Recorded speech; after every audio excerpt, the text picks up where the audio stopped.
Corneal ulcer या keratitis यानी कि कॉर्निया पे खुला घाव या कटाव। अब ये होता कैसे है? ये किसी इन्फेक्शन की वजह से हो सकता है या फिर आंखों में चोट लगने की वजह से होता है। इसमें होता यह है कि आइरिस के ऊपर एक पतली सी लेयर बन जाती है जिसकी वजह से हमें देखने में और ख़ास तौर से तेज़ रोशनी में देखने में बहुत दिक्कत होती है और आजकल ये कुछ ज़्यादा ही देखने में आ रही है। तो इसके कुछ सिम्टम्स हैं, उसके बारे में भी जान लेते हैं। अब सिम्टम्स की बात करें अगर, तो आंखों में पानी लगातार आता रहता है, आंखें हमेशा रेड रहती हैं, आंखों में ईचिंग होती है, आंखों में दर्द होता है, आईलिड्स स्वोलन हो जाते हैं, एक वाइट डिस्चार्ज जो कि थिक होगा वो आने लगता है। और हाँ, इससे एक और मुसीबत होती है, ब्लरी विजन हो जाता है यानी कि ठीक से दिखाई नहीं देता है और ख़ास तौर से अगर तेज़ लाइट है यानी कि ब्राइट लाइट है तो आंखें बिल्कुल खुलती नहीं है, आप ठीक से देख नहीं पाते हैं और इस तरीके की दिक्कतों की वजह से और भी परेशानियां होना शुरू हो जाती हैं, जिससे सिर में दर्द होना भी लगातार शुरू हो जाता है। कॉर्नियल अल्सर होता कैसे है? मुख्य रूप से ये होता है इन्फेक्शन से या फिर कॉर्निया पे चोट लग जाने से। अब अगर इन्फेक्शंस की बात कर रहे हैं तो इसके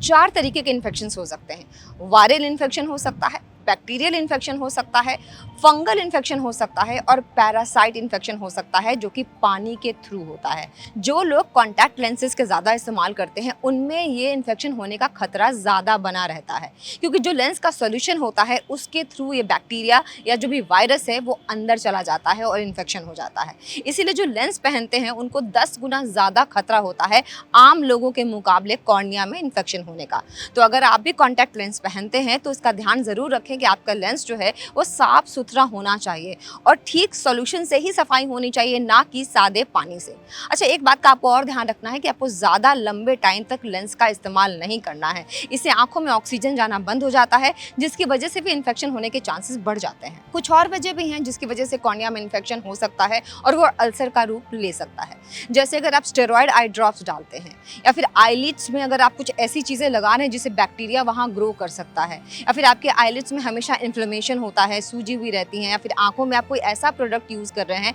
जो कॉर्निया को नुकसान पहुंचा सकता है, वहाँ बैक्टीरियल इन्फेक्शन पैदा कर सकता है। इसलिए आंखों में भी कोई मेकअप लगाने के पहले इस बात का आपको ध्यान ज़रूर रखना है कि जब आप हटा रहे हैं मेकअप तो बहुत अच्छी तरीके से हटाना चाहिए, वरना वहाँ पे ईचिंग होगी, फिर इन्फेक्शन होगा और बाद में वो कॉर्निया के अल्सर के रूप में तब्दील हो सकता है। एलर्जी के अलावा अगर कॉर्निया में चोट लग गई है, यानी कि कभी कभी ऐसा होता है कि हम चल रहे होते हैं, पता नहीं लगता, आंखों में कोई पेड़ की टहनी लग जाती है या फिर कोई केमिकल रिएक्शन हो जाता है या फिर आंखों में कोई ऐसा प्रोडक्ट हम यूज़ कर लेते हैं जो आउटडेटेड है यानी कि एक्सपायर्ड है, तो उससे भी कॉर्नियल अल्सर होने के चांसेस बहुत ज़्यादा बढ़ जाते हैं। अगर आंखों में आपको कोई बीमारी रही है जैसे कंजक्टिवाइटिस यानी कि पिंक आई, ड्राई आइज़ की हम बात कर ही चुके हैं, अगर इस तरीके का कोई इन्फेक्शन आपको बार बार होता रहा है और अगर वो ठीक तरीके से ठीक नहीं हो रहा है, आप डॉक्टर के पास नहीं जा रहे, खुद ही अपना इलाज कर रहे हैं, तो हो सकता है कि बाद में वो कॉर्नियल अल्सर का रूप ले ले। तो इनमें से अगर कोई भी दिक्कत आपको है, कोई भी प्रॉब्लम, कोई भी आपको सिम्टम नज़र आता है तो तुरंत अपने आई स्पेशलिस्ट को दिखाएं, क्योंकि अगर आँखें हेल्दी नहीं रहेंगी, आँखों की सेहत अच्छी नहीं रहेगी तो हम उतनी खूबसूरत सी दुनिया देखेंगे कैसे।